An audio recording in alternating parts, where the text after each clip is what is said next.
Whoa, is it almost August already? Well, I better get to work then.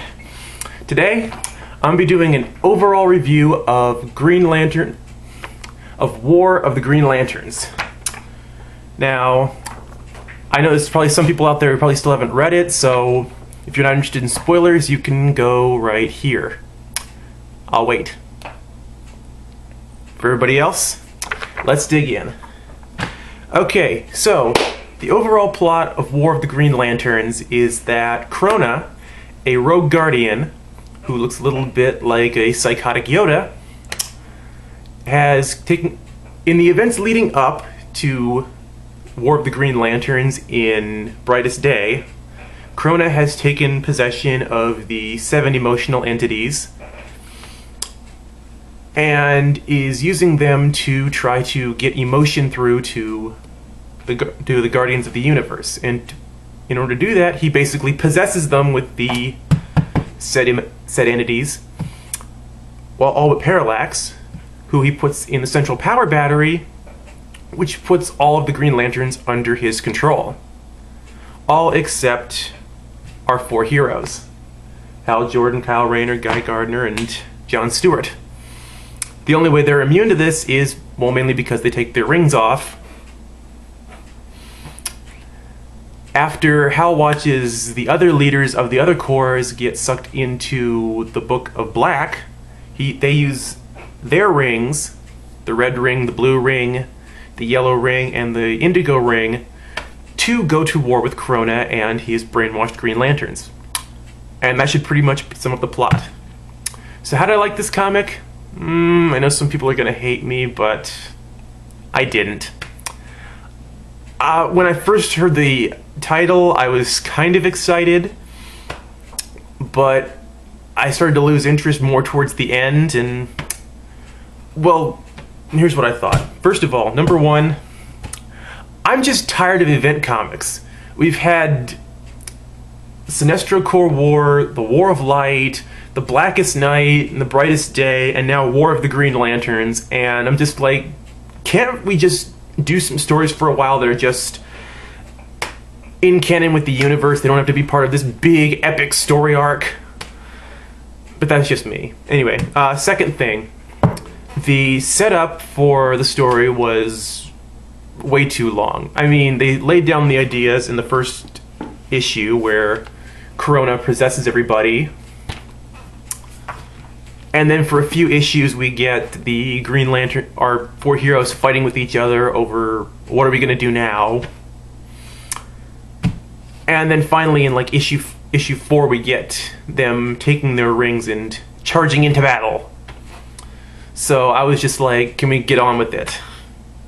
But anyway, next up, Krona.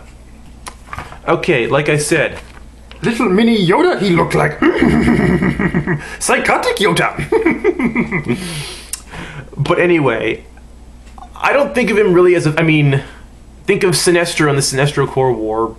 Think of Nekron in the Blackest Night. Those were good villains. Not that Krona isn't a good villain. He has a good premise. He wants to change the universe using emotion, and he despises the Guardians. And this issue, this comic reveals that he's the one behind the Manhunter attack in Space Sector 666. But overall, once he possesses the Green Lanterns and everybody else, that's pretty much it. He now controls everybody, and he's just sending the Green Lanterns after our heroes. And the other thing, the other villains, they've all had some meaning behind what they do. Sinestro wanted to change the universe, and he thought fear was more effective, and he built his own Lantern Corps.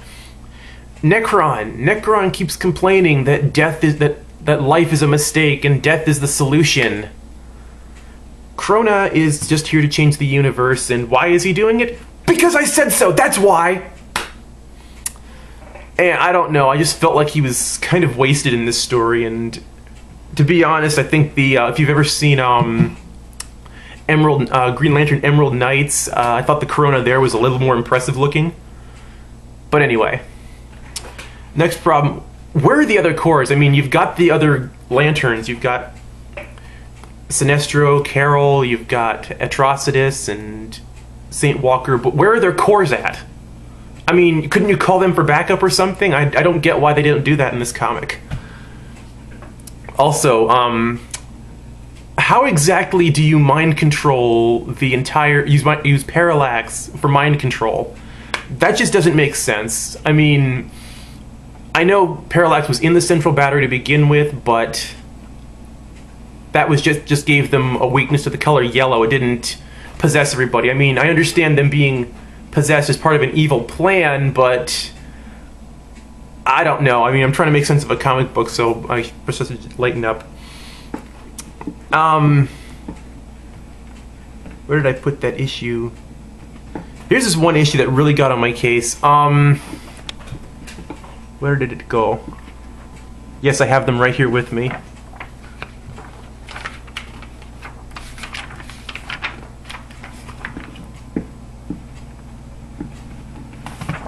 Oh, here it is. Yeah, right there. Issue number, what is that, 8. You can see it there.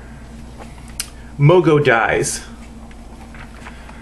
I know Green Lanterns die all the time, but I don't know. Mogo, the guy who guides the lantern rings, he's like an icon, and to just really kill him off, I don't know, it's just me. Moving things along, the ending was rushed in my opinion. I felt like it was just, okay, let's disconnect Parallax from the battery and let's kill Krona. And yeah, that's exactly what they do. They kill him, and end of story. Which I thought was kind of, that doesn't really fix anything. The Guardians.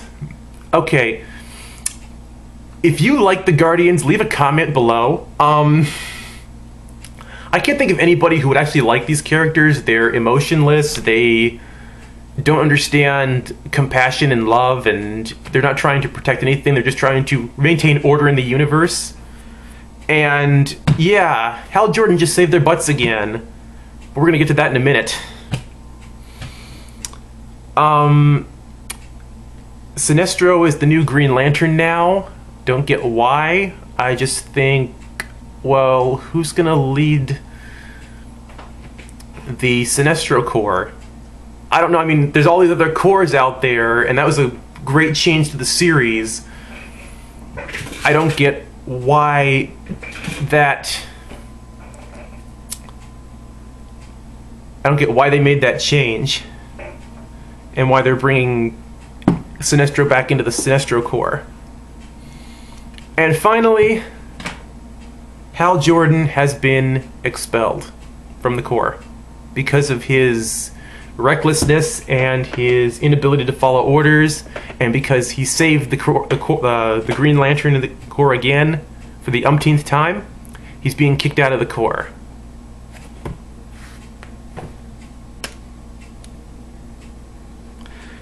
Yeah, I really don't know what the Guardians are thinking, but they need help.